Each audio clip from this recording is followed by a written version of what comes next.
me?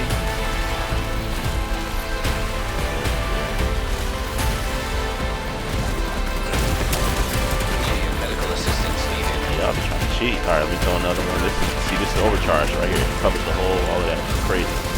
And this first part is pretty much done.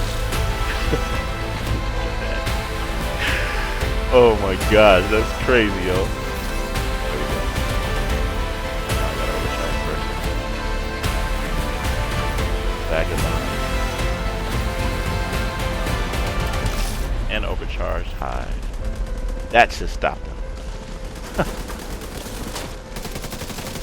Ooh, look at that. Look at that damage. So. Yeah, bro.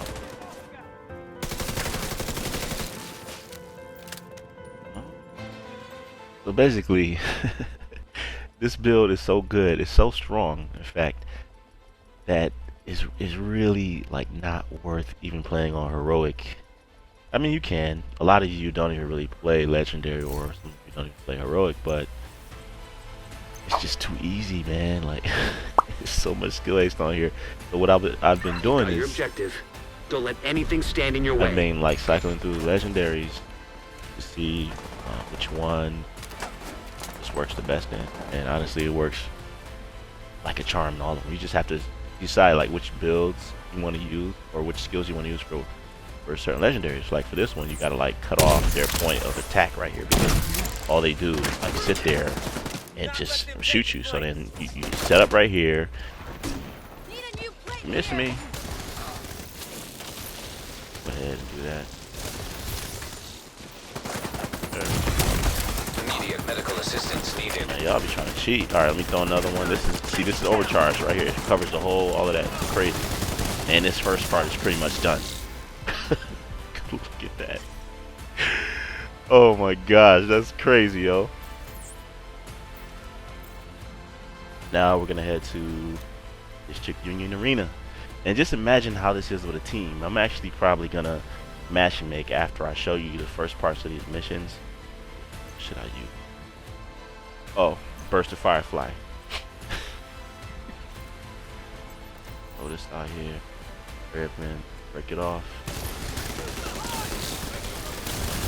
Overcharge these bursters. Let them fly. Throw another hive out. Yep. Back. Look at that. Have you ever wanted to have your skill haste so low that you literally have them readily available at all times?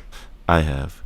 And I'm not talking about with hardwired either. I mean pure skill haste. So much of it, in fact, that your hive cooldown is almost as quick as it is when it's on overcharge. That is insane. You don't have to believe me. Just look and see for yourselves. And by the way, almost every skill cooldown on this build is below 15 seconds without overcharge. Let me tell you, this is the ultimate skill build because you're literally like a machine that cannot be stopped.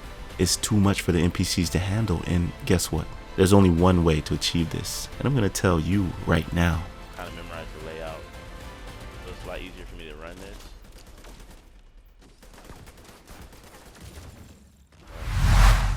Alright, so first of all, I know you see that I have the BTSU gloves on. That is to allow me to get an overcharge every 1 minute. Not only that, it grants your allies within range an overcharge as well once you get it. But for this build in particular, none of that is more important than the whopping 15% hive skill haste you get for each skill tier you have on the build. And that's simply for wearing the BTSU gloves. That's why I chose to go with these instead of another improvised piece. Now remember how I said that almost every skill cooldown is less than 15 seconds, right? Well, they're even lower than that. Because once you overcharge, it exponentially increases your skill efficiency, thereby making the cooldowns lower. And before you know it, your skills are back again.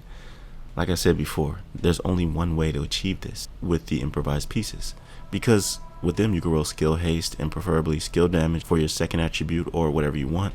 Then add another 12% skill haste mod on top of it, which you can't do with any other knee pads or holster because of the extra mod slots they have. Then what you need next are the two brands that have skill haste for its bonus. One Hannah U and two China Light. And for the backpack talent, I have perfect shock and awe. which synergizes perfectly with this build because causing a status effect activates it. This you will be doing continuously with the Bleed Hive, so it basically has a 100% uptime. Remember, the actual Hive drones deal explosive damage, so that one piece China Light is just right. I'm sorry to interrupt, but YouTube notifications are terrible, so I had to take matters into my own hands and let you know what I got going on. I came here from my second channel, Identity Games, and would love it if you could support me there as well. A total different vibe you'll get, and the best thing is that you don't even have to leave this video. Just click this link and subscribe, but make sure that afterwards you come see me over there. Identity Games is a game dev channel where I'm developing my own project, an open world RPG looter shooter. Check it out and let me know what you think of it. Now for the chess piece talent, you know I love Glass Cannon, especially with something like this, because with that amount of skills you'll be deploying all at once, you'll hardly be touched. And Glass Cannon not only grants skill damage but weapon damage as well. You're going to need it for the capacitor, which just so happens to be my primary weapon. With 6 skill tiers, I'm hitting at the maximum damage I can reach for its talent, since skill tiers increase the weapon's damage. On top of that, the capacitor increases the skill damage also long as you're shooting the enemy. This build is a dream to have if you main skill builds. It's the ultimate setup. And just a couple days ago, I made a video discussing what we have coming this month from the roadmap. New legendary strongholds were what I highlighted in the video, and since then I've been thinking of new builds that I can come up with to play those strongholds. This will definitely be one of them. And I believe a build I made a couple weeks ago called Terminator. It'll be linked in the video's description if you want to check it out. And excuse my voice, y'all. I haven't been feeling well lately, so I'm trying, you know what I'm saying? But I do think that we're also getting a new PTS so that we can test out even more of the goodies for the upcoming new patch. Who knows what else they have in store for us, but I can't wait to see. New gear and weapons always excite me. Now, let's wrap this build up. I want to tell you about the skills. You already know about the Bleed Hive, of course, and why that's used. But for the second skill, man, sky's the limit. You can use whichever skill you want. I told you that none of them will make you wait long at all. At one point I used Burst of Firefly, then Seekers, Oxidizer is great, or the Shrapnel Trap. What I will suggest is that you use one that deals explosive since you're wearing China Light, but other than that, I'll leave it up to you. Tell me down below if you've made a build like this with that much skill haste, or other ways you've made builds similar. And if you made it to the end of this video, then comment Spam Factory. I always love seeing how many of those comments I can get. It's pretty cool to see. Plus, watching my entire video helps with audience retention. So, if you enjoy builds from DPS all the way to skill, also Division 2 news and features, you know what to do. I'd appreciate it. Until next time, fam, be right out.